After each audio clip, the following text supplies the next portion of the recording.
the media as it is today either. Oh, of course not. All the media in this country, radio, television, and print, is all owned by 5 corporations. All of these corporations that own the media are owned and controlled, and members of the Council on Foreign Relations sit on the board of directors. Remember, if you go down and you trace the ownership of a station or a newspaper, and you get to a corporation, remember that somebody owns that corporation, and it's usually another corporation. But when you trace the interlocking of all these things, when you get to the top, there's 5. And all journalists know that there's some things you don't write about and you don't talk about because you'll lose your job. And that's where the control is. And that's why they pay anchormen like Dan Rather $2 million a year. Because he doesn't question them. He knows that if he goes against them, he's going to lose $2 million a year. Do you think a man that looks pretty and sits in front of a TV camera for the 6 o'clock news is worth $2 million a year? No way. I don't care how long he works and I don't care what he does. There is no job worth $2 million a year. That's why they pay athletes these fantastic salaries. I was listening to the radio the other day. They just contracted to pay one player on one team $6 million a year. Can you believe this? And why is that? It's the Roman circus. What does the emperor do when the people become restive? And when the people are asking questions and when the people don't like the policies of the emperor? He sends them to the circus. He creates a circus. He builds a giant coliseum.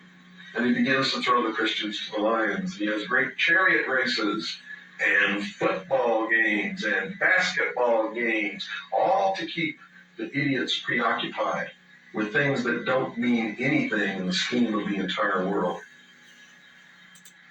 So that they don't have the time to learn what the truth is. So they don't ever get smart enough to learn how they're being manipulated. So they don't ever question the emperor. That's why they pay a player on a football team or a baseball team $1 million or $2 million or $3 million a year. It is the Roman circus. I know men who don't know anything in the world except who plays third base for the Mets. And they think that's a great accomplishment. And they meet and pat each other on the back and bond and go have cocktails and talk about what this guy that plays third base for the Mets did in last night's game. Sad. It's really sad. Is there any room in a kind of society where these manipulations are not taking place for this type of entertainment or any type of entertainment at all? If people understand that a game is a game, if people understand that nobody, no matter what they do, is worth paying $2 or $3 million a year for. People should be able to get rich if they want to, by the sweat of their individual labor. Okay? By going and doing something for the world. Not by taking people's minds away from the emperor. It's a game. Football's a game. Football's a game. But let me tell you something.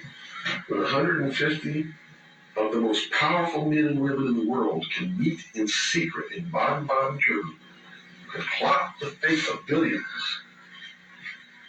and nobody even cares about it. But 6 football players go to lunch together, and it's in the headlines across the country.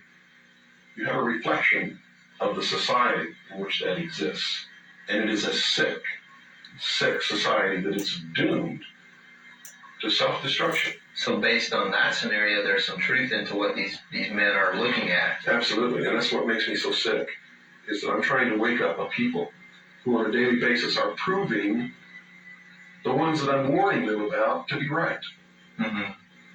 Well, so that even though a minority, there are people out there that you recognize are awake to this, if they don't do something about it, they will lose that ability to be free in that way. That's correct. Whether they might think, well, I don't need to worry about it because I know what I know and I'm fine. It doesn't work that way. There's a connection here to everything. That is correct. That is absolutely correct. A nation of people who are willing to send their sons and daughters that they profess that they love to a foreign country to die, and they use the excuse to themselves that they're sending them off to defend our country, and they know damn well that's a lie, are doomed.